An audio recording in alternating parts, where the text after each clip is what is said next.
যারা নূতন খামারি আছি আমরা, তারা অনেক সময় ভাবি যে উম কোন ফিডটা দিলে ডিম বেশি পারবে বা কোন ফিডটা খাওয়াবো ডিম পাড়া শুরু করলে। আগে যেই ফিডটা খাওয়াইছি বাচ্চা থাকতে ওই ফিডটাই দেবো নাকি ফিড অন্য দেবো? আসসালামু আলাইকুম, বাংলা এগ্রো ইউটিউব চ্যানেল থেকে আমি আরাফাত। আপনারা দেখছেন বাংলা এগ্রো ইউটিউব চ্যানেল।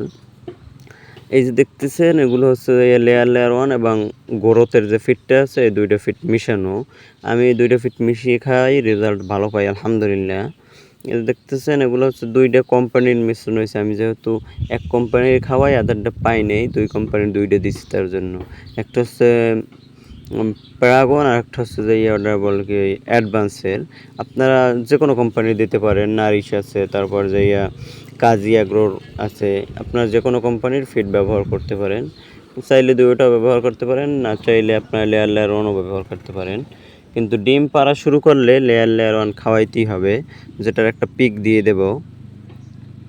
আচ্ছা, লেয়ার 1 খাওয়াইলে কী হবে? এটার ভিতরে দেখা যায় যে যেই সব এগুলো আছে ডিম শুরু করলে যে ভিটামিনের যে মিনারেল এটির দরকার হয় ওই সবগুলো এই ফিডটার ভিতরে দেওয়া থাকে। এবার পাথর আছে একটা, ওই পাথরটাও দেওয়া থাকে, যার জন্য ডিম ভিটামিনের ততটা ঘাটতি হয় না, ডিম ভালো দেয়।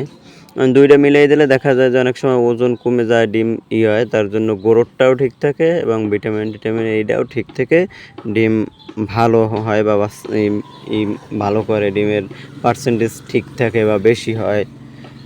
আমি এভাবেই খাওয়াই বা আমার দেখতেছেন আমি এই যে দিছি পাখিরে এগুলো এই আদারই দেই, ভালো হয়। হয়তো বড় বড় খামারিরা না দিতে পারে বা তারা ওই রকমই পাইতে পারে, আমি এই জায়গায় এরকম পাই। এবং এটা দিতে হবে একটা মান রেখে, যে 10 কেজি আদারে আপনি 3 কেজি আদার দিতে পারবেন, 100 কেজি আদারে আপনি 30 কেজি দিবেন। আর 100 কেজি আদারে 70 কেজি থাকবে গিয়া লেয়ার 1, 10 কেজিতে 7 কেজি থাকবে লেয়ার 1, 3 কেজি থাকবে এগুলা। এভাবে দিলে আশা করি ভালো একটা ফলাফল পাবেন আপনারা। আচ্ছা, আজ এ পর্যন্তই শেষ। আসসালামু আলাইকুম ওয়া রাহমাতুল্লাহ।